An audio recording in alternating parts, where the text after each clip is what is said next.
Bom, galera, o nosso querido jogo aí, Holanda e Japão, nosso 10º jogo da Copa.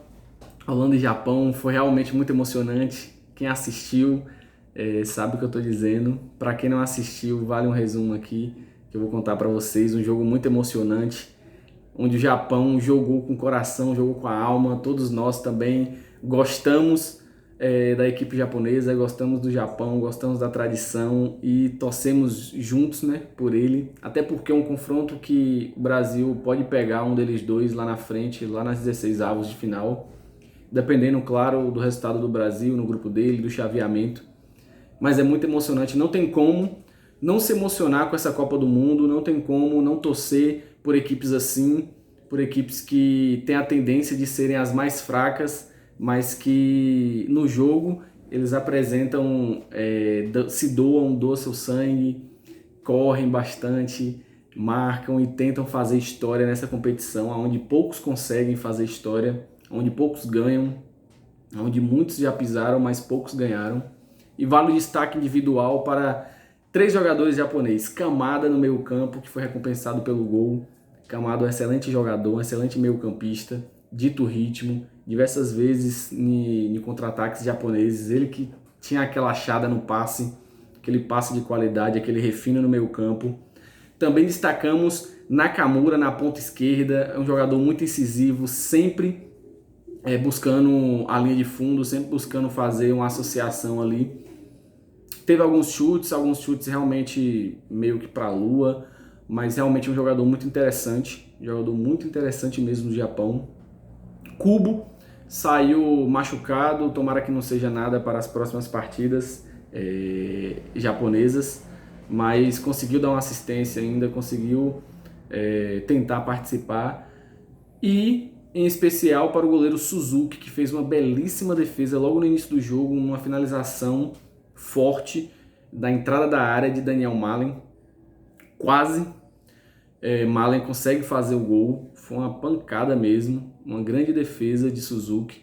Daniel Malen finalizou algumas vezes, fez um belíssimo primeiro tempo para a Holanda. Foi um jogo muito equilibrado do início ao fim, com em diversas partes do jogo alguma equipe comandava e a outra ficava um pouco mais recuada, num bloco recuado. Vale destacar também que quando a Holanda faz o 2-1, o técnico Louis van Gaal, ele mexe mal, na minha opinião. Tira os jogadores de frente, tira os jogadores bons. O único jogador de frente que sobrou foi Memphis, que ele colocou no segundo tempo e que não tem a explosão, não tem um contra-ataque como a sua característica principal. E sofreu com isso. O Japão foi para cima, colocou o time mesmo ao ataque em busca do empate e foi premiado no fim com um gol ali, com uma testada de cabeça lindíssima, que todos nós comemoramos, tenho certeza, e que a bola desvia em Kamada, e Kamada é recompensado com esse gol aí, com essa bola desviada. Vale destacar também um jogador interessante da Holanda, chamado Summerville. É apenas o terceiro jogo dele, ele foi chamado agora para os jogos amistosos preparatórios, e ele já entra titular, faz o seu gol, um belíssimo gol, uma belíssima chapada de canhota, com também um destaque positivo no segundo tempo para Gravenberch, onde ele dá 2 assistências e 2 assistências importantíssimas para os 2 gols da Holanda. Um de Van Dijk no limite do limite, bola desviando na trave, ainda numa belíssima cabeçada que ele não precisa nem pular direito. E esse tapa, essa achada de Summerville também, um golaço, batendo também na trave, com requinte de crueldade para o Japão, infelizmente, com requinte de crueldade para quem estava torcendo para o Japão. 2 gols belíssimos, que a bola tem que ir no limite, o goleiro foi no limite, Suzuki, para tentar defender e não conseguiu. De resto, eu acho que o Japão jogou, mesmo com um jogo equilibrado, jogou bem, jogou interessante. O segundo tempo foi arrasador, o primeiro tempo um pouco sonolento das duas partes, poucas sinalizações, teve a perigosa de Malen, que Suzuki fez uma belíssima defesa. No mais, foram finalizações pouco perigosas, mas o segundo tempo não foi. Foi geralmente o que a gente esperava, não decepcionou, na verdade, não decepcionou. E um jogo com pouquíssimas faltas comparado a outros jogos da Copa que a gente já acompanhou. Apenas 15 faltas no jogo inteiro. 15 no jogo inteiro. O Japão é um time que dificilmente você vai ver esse time batendo, esse time sendo desleal em campo. A Holanda também respondeu à altura disso, não foi desleal, pouquíssimas faltas.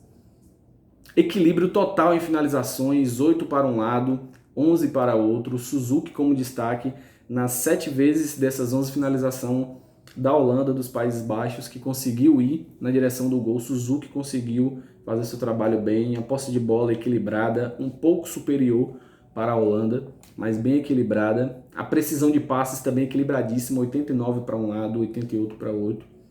E como MVP da partida, eu coloco um de cada lado. Como foi empate, eu sempre coloco um de cada lado para ser justo.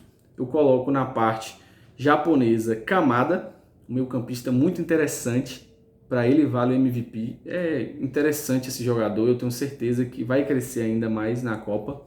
E quem sabe também não cresça também seu valor de passes, o valor no mercado, que ele consiga ter um contrato melhor na Europa.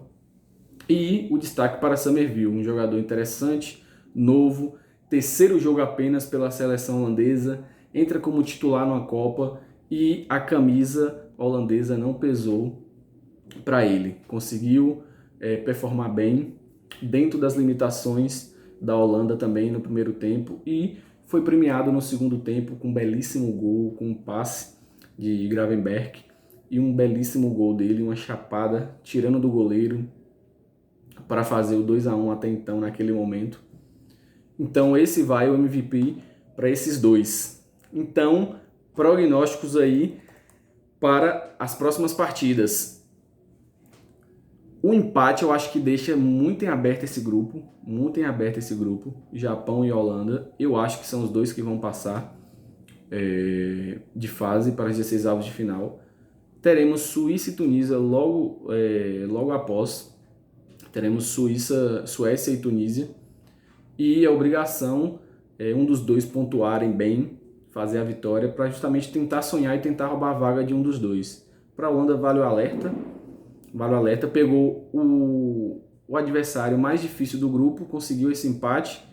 E eu acho que os dois vão sair com 7 pontos. Se tudo ocorrer como os prognósticos antes da Copa, né? Os palpites antes da Copa, eu acho que vai dar Japão e Holanda com 7 pontos, e aí vamos ver saldo de gols, vamos ver cartões, esses critérios de desempate aí que vai definir o caminho deles dois e o possível caminho do Brasil, se o Brasil ficar em primeiro, logo nas 16 avos de final. Por isso que é muito importante vocês acompanhar esse grupo, acompanhar de perto, acompanhar as análises aqui, para justamente ver quem foram os melhores jogadores de cada equipe aqui, para que se caso o Brasa chegar e pegar uma dessas equipes, a gente chegar bem e saber os pontos fortes e pontos fracos de cada equipe. É isso, galera. Continue aí acompanhando. Teremos a análise logo mais da Suécia e Tunísia, fechando esse grupo F aí. Um grupo muito interessante. Vamos, Japão! Vamos aí a torcida nipônica aí torcer juntos pelo Japão para que o Japão possa performar bem nessa Copa. E é o que todos desejam, todos que gostam de futebol, gostam da seleção japonesa, uma seleção muito interessante.